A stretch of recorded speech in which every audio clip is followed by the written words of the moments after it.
안녕하세요. 사연을 부탁해입니다. 오늘의 사연을 소개하겠습니다. 어느 날 신우이에게서 전화가 걸려왔습니다. 올케, 나야. 이번 주 주말에 본가 갈 건데 올케랑 형준이도 같이 왔으면 좋겠어. 갑작스런 요청에 당황했지만 최대한 침착하게 대답했어요.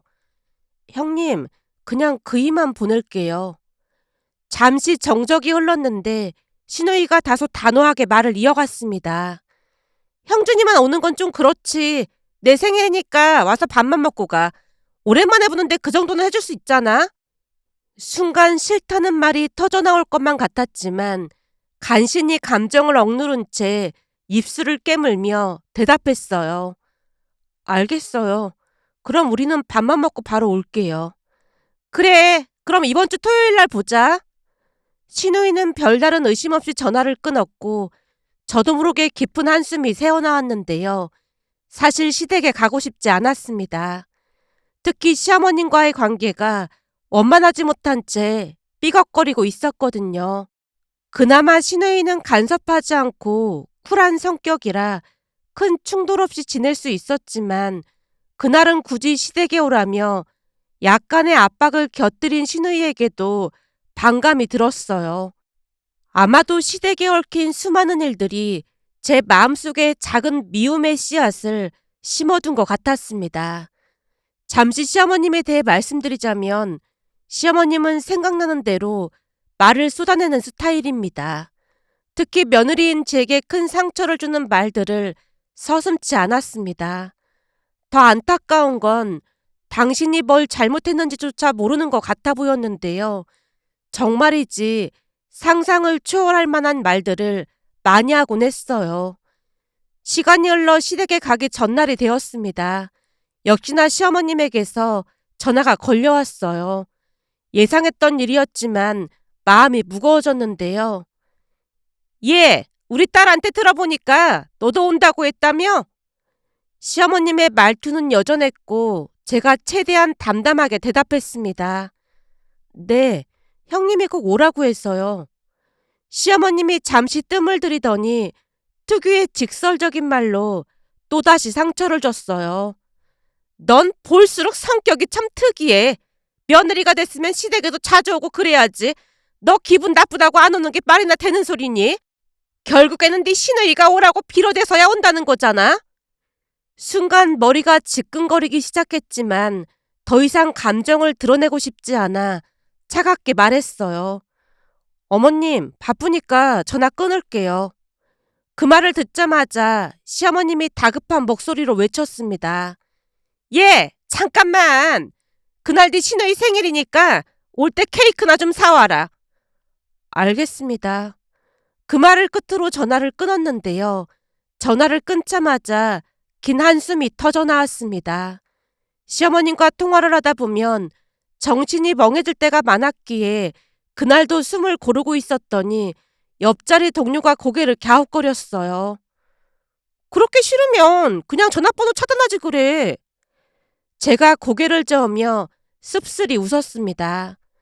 그래도 시어머님인데 그렇게까지 하고 싶지 않아서 그렇지. 제 말에 동료가 잠시 생각하더니 다시 말을 꺼냈어요. 가끔 보면 민영 씨는 착한 사람 증후군? 그런 거 걸린 것 같아. 착한 사람 증후군이라니? 아니 시어머니가 막말하고 친정 험담도 서슴지 않고 하는데 그걸 다 왜 받아주냔 말이야. 나 같았으면 옛날에 전화번호 차단했을 거야. 회사 일에 육아에 그것만으로도 힘들어 죽겠는데 그렇게 살 이유가 뭐가 있어? 가족이라고 해도 최소한의 예의는 지켜야 하는 거야. 근데 민영 씨네 시어머니는 예의가 없어도 너무 없잖아. 제가 선뜻 대답하지 못하자 동료가 말을 이어갔습니다. 회사에서 일하는 며느리한테 수시로 연락하는 것 자체가 예의 없는 거야. 그게 다 아랫사람이라고 생각하고 만만하게 생각해서 그런 거라고. 그러니까 민영 씨도 아닌 것 같으면 그냥 차단해버려. 그렇게 스트레스 받다가 민영 씨만 병난다니까? 동료의 말에 많은 생각이 스쳐 지나갔는데요. 동료의 말이 틀리지 않다는 생각이 들었지만 갑자기 번호를 차단하는 것에 양심의 가책이 느껴졌기에 다음날 시댁에 갔을 때 시어머님이 또다시 말도 안 되는 공격을 한다면 남편에게 알리고 번호를 차단하겠다고 다짐했습니다. 그동안 참을 만큼 참았다는 생각을 했으니까요.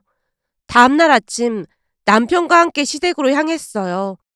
시댁에 도착했을 때 시누이는 아직 도착하지 않은 상태였고 남편이 시어머니께 물었어요. 누나는 아직 안 온 거예요? 곧 온다고 했어. 케이크는 냉장고에 넣어두렴. 외식한다고 하니까 밥 먹고 생일 파티하게. 시어머님의 말에 따라 케이크를 냉장고에 넣으려던 순간 시누이가 들어오는 소리가 들렸습니다. 그런데 시누이가 혼자 들어오는 게 아니겠어요? 시어머님이 고개를 갸웃거리며 물었습니다. 박서방은 어쩌고 혼자 왔어? 박서방은 오늘 안 올 거야. 네 생일인데 같이 오지 그랬어. 시누이가 대답 대신 식당 예약을 언급하며 서둘렀어요. 우선 식당 예약했으니까 가서 밥부터 먹자고. 제가 다시 케이크를 꺼내들고 그 뒤를 따랐는데요. 시어머님이 궁금증을 참지 못하고 다시 물었습니다. 박서방은 왜 안 온 거냐니까? 식당 가서 밥 먹고 난 뒤 말할 테니까 조금만 기다려봐. 지금 말하면 되지. 뭐 한다고 굳이 가서 말한다고 그래. 지금 말하면 엄마 아버지 밥 잘 못 드실까봐 그렇지. 거기 고급 식당인데 그러면 돈 아깝잖아. 그러니까 밥 먹고 얘기해. 시누이의 단호한 말에 시어머님도 더 이상 묻지 않았습니다. 그렇게 식당에서 모두 함께 식사를 했고 시누이 말처럼 음식은 정말 훌륭했어요. 식사가 끝난 후 시어머님이 저를 보며 말했어요. 예, 케이크에 불 붙여라. 아, 네, 어머님. 자리에서 일어나려던 순간 시누이가 손을 들어 말렸습니다. 옳게 그냥 케이크만 먹자. 지금 생일 파티할 기분이 아니거든. 시누이의 말에 시어머님이 놀란 얼굴로 물었어요. 생일 파티할 기분이 아니라니 대체 무슨 일인데 그래? 다들 놀라지 말고 들어. 시누이가 와인을 한 모금 삼키더니 충격적인 말을 꺼냈습니다. 아무래도 우리 이혼할 것 같아. 뭐? 이혼이라니? 시어머님이 놀란 나머지 소리를 지르다가 와인잔을 떨어뜨렸어요. 남편이 서둘러 와인잔을 치웠고 시어머님이 다시 물었습니다. 이혼이라니? 갑자기 그게 무슨 말이야? 내가 잘못 들은 거지?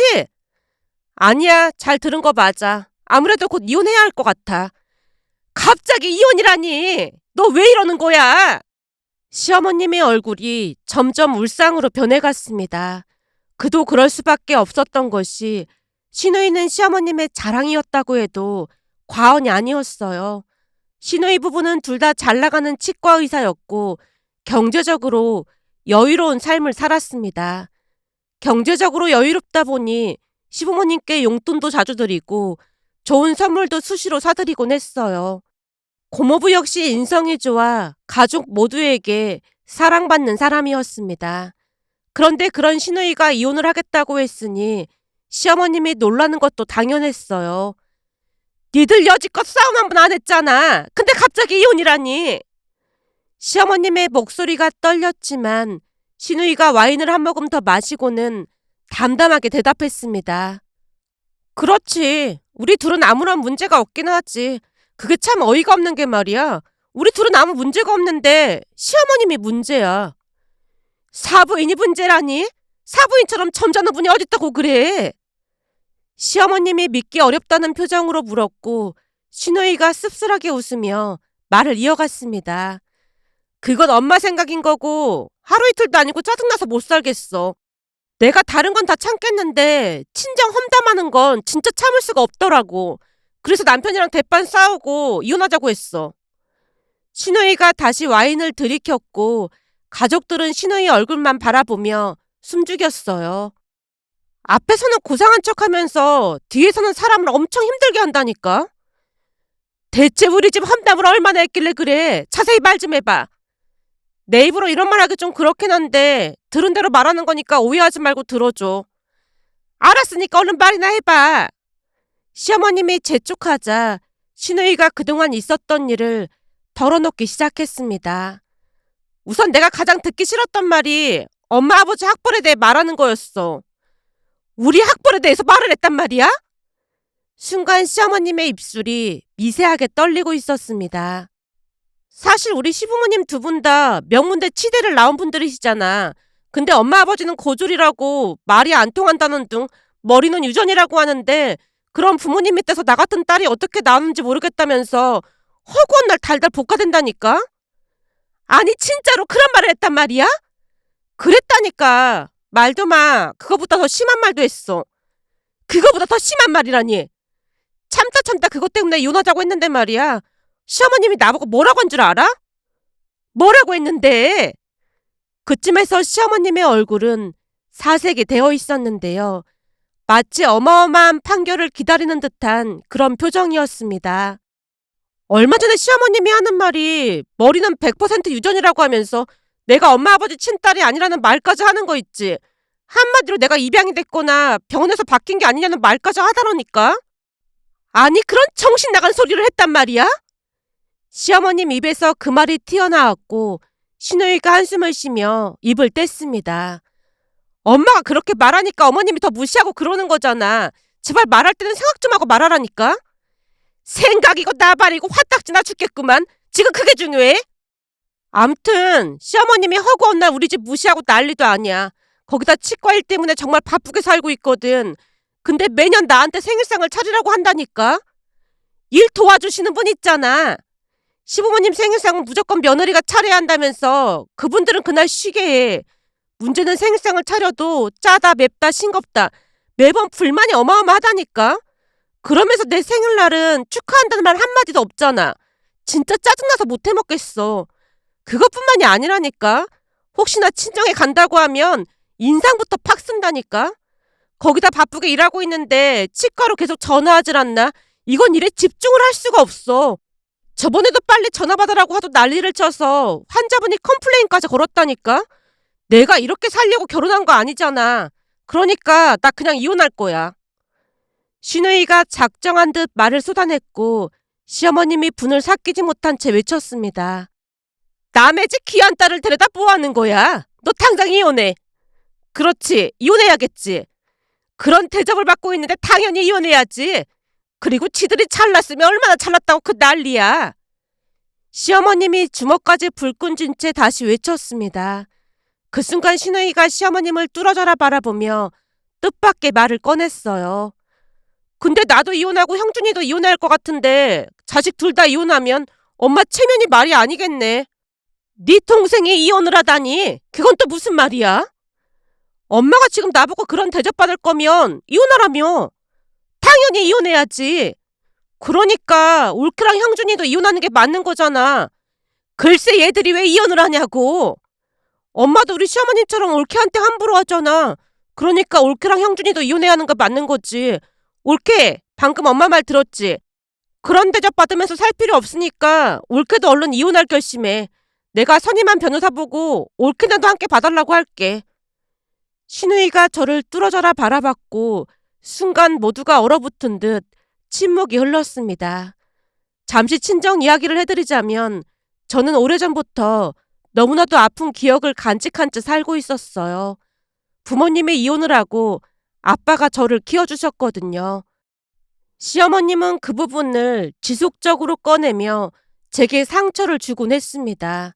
시부모님께 첫 인사를 드리러 갔을 때 시어머님이 물었어요. 우리 아들한테 듣자 하니까 아버지랑 단둘이 살았다고 하던데.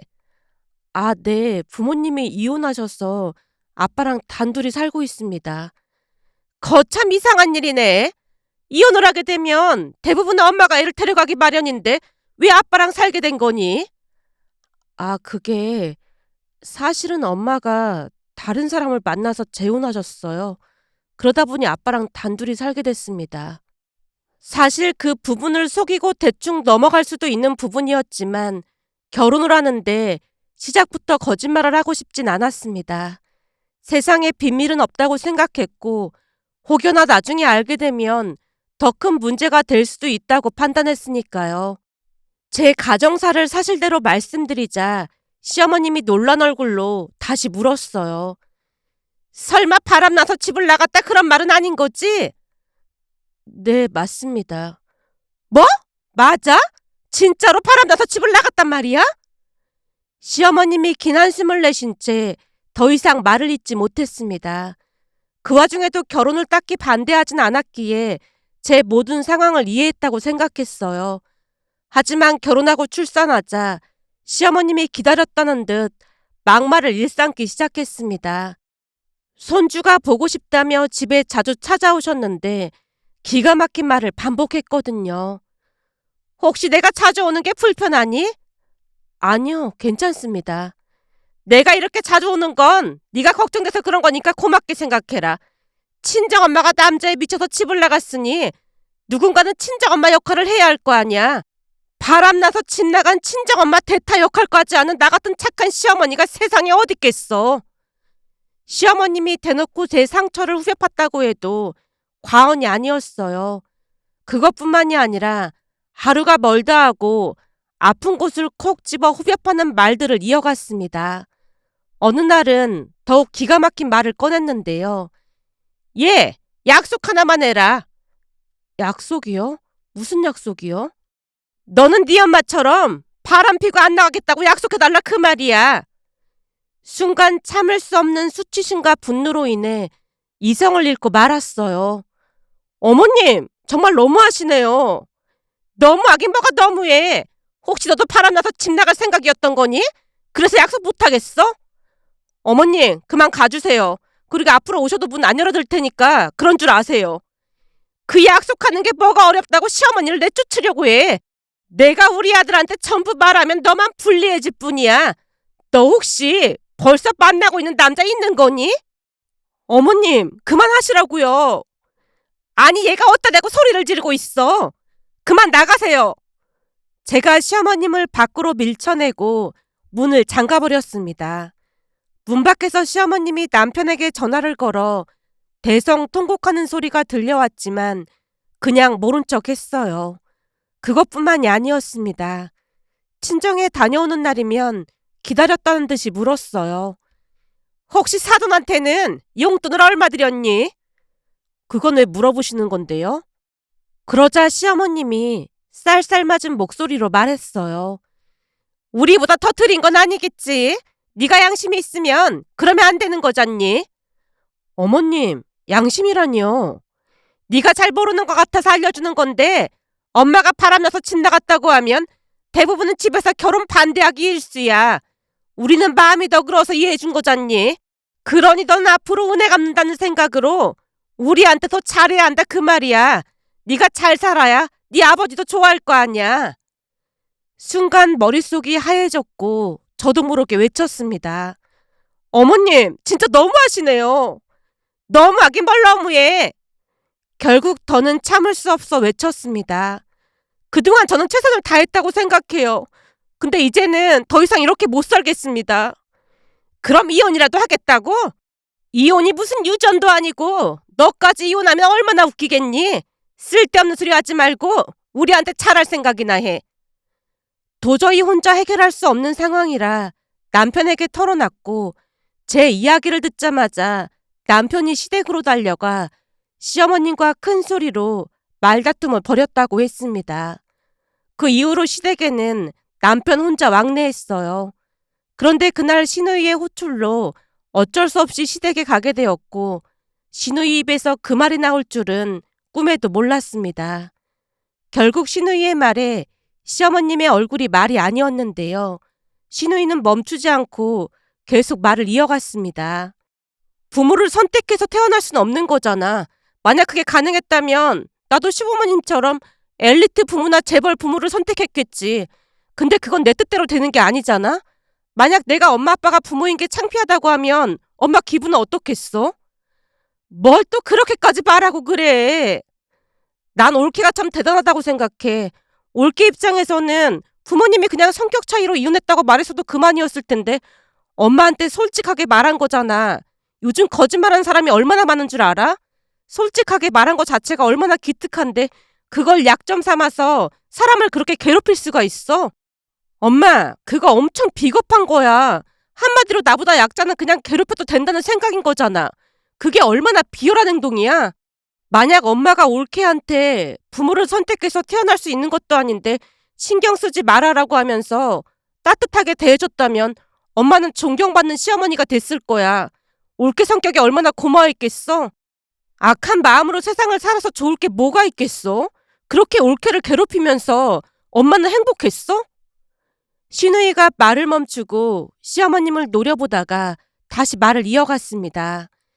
내가 시댁에서 그런 취급을 받는다고 하니까 엄마도 바로 이혼하라고 했잖아. 올케도 그런 취급을 받는데 바깥 사는 어르신 기분이 어떻겠어? 평생 재혼도 안 하시고 키운 딸이 사람 취급도 못 받고 사는데 그 속이 어떻겠냐고. 엄마, 나이를 먹었다고 다 어른이 되는 건 아니야. 세월이 흐른 만큼 세상 이치를 깨닫고 성숙해져야 어른이 되는 거야. 제발 마음 좀 곱게 쓰면서 살아. 엄마가 지은 죄가 자식들한테 고스란히 돌아온다는 소리도 못 들어봤어? 올케를 그렇게 막대하면 그 죄가 누구한테 오겠어? 자식인 우리한테 고스란히 와서 나중에 벌 받겠지. 난 인과응보라는 말 믿어. 언젠가는 그 벌을 받기 마련인 거지. 내가 안 받으면 내 자식이 받을 수도 있고 업보가 돼서 결국에는 벌을 달게 받게 될 거라고. 신우이가 계속해서 쏘아붙이자 시어머님이 동요하기 시작했습니다. 그 틈을 놓치지 않고 신우이가 또다시 말을 꺼냈어요. 사실 우리 시어머님이 날 힘들게 하고 무시한다는 말 다 거짓말이야. 엄마한테 역지사지가 뭔지 보여주기 위해서 그랬던 것뿐이야. 우리 시어머님이 얼마나 대단한 분인지 알아? 단 한 번도 목소리를 높이지도 않고 사람 뒷담화를 하는 걸 본 적이 없어. 당신과 의견이 달라도 내 생각은 이런데 그 사람 생각은 그렇구나. 그렇지. 사람 생각이 다 다르기 마련이지. 그렇게 말씀하시는 분이야. 거기다 사람들의 단점보다는 장점을 먼저 봐주시고 예의를 중요시 하시는 분이야. 집안일 도와주시는 이모님한테도 항상 존댓말 사용하시고 이모님 집안에 행사가 있다고 하면 전부 챙겨주셔. 그러다 보니까 한 번 오신 분은 그만두질 않으셔. 얼마 전엔 이모님 아들이 결혼한다고 해서 우리 전부 결혼식에 다녀오기도 했고 꽃바구니도 보내드렸어. 근데 그게 절대 쉬운 일이 아니거든. 그러다 보니까 얼굴에서부터 품격이 느껴지잖아. 나는 엄마한테도 그런 품격이 있었으면 좋겠어. 적어도 자식이 창피하다고 생각하는 부모가 되면 안 되는 거잖아. 신우이의 말에 시어머님이 눈물을 떨구는 게 아니겠어요. 그날 신우이의 일침이 효과가 있긴 했던 모양으로 시어머님은 놀라울 정도로 달라지기 시작했습니다. 두 번 다시 제게 악담을 하지도 않았고 간혹가다 말실수를 하게 되더라도 바로 사과를 했거든요. 내가 또 말실수를 했네. 많이 노력하고 있으니까 조금만 이해해 주렴. 시어머님이 손바닥으로 입을 내리치는 모습에 그냥 웃고 말았습니다. 그 뒤 집안에 평화가 찾아왔습니다. 시어머님이 노력하시는 모습을 보며 얹혀있던 응어리가 조금씩 내려갔으니까요. 물론 시어머님이 완전히 바뀌신 건 아니랍니다. 다만 예전과는 다르게 잘못된 부분을 인지하고 계셨거든요. 며칠 전에는 일하던 중 문자가 와서 봤더니 시어머님이었어요. 예전 같았으면 바로 전화를 하셨을 텐데 시간 날 때 전화를 달라는 문자를 보고 피식 웃음이 새어나왔는데요. 전화를 드렸더니 놀라운 말을 꺼내셨어요. 조금 있으면 바깥 사돈 생신이잖니? 그걸 기억하고 계셨던 거예요? 명절 가까이에 생신이 있으니까 기억은 하고 있었지. 네 시누이가 고급 식당으로 예약해주겠다고 가능한 날짜를 물어보라고 하더라고. 그리고 나도 돈을 조금 입금할 테니까 바깥 사돈 선물 사드리렴. 어머님, 안 그러셔도 돼요. 네 시누이 말로는 그동안 지은 죄가 너무 많아서 앞으로 많이 노력하고 살아야 한다잖니. 그러니까 너는 신경 쓸 필요 없어. 내가 지은 죄 때문에 노력하는 것뿐이니까. 그럼 사돈 모시고 식사 잘하고 오렴. 어머님, 정말 감사합니다. 시간이 지날수록 시어머님의 말투도 많이 부드러워져 갔습니다. 물론 시어머님이 주신 상처가 전부 나아진 건 아니지만 노력하시는 모습을 보며 저도 많은 노력을 해야겠다는 생각을 하며 시누이에게 고마운 마음을 전하고 싶어 이렇게 글 남겨봅니다. 오늘의 사연은 여기까지였습니다. 즐겁게 보셨다면 구독, 좋아요 부탁드립니다. 고맙습니다.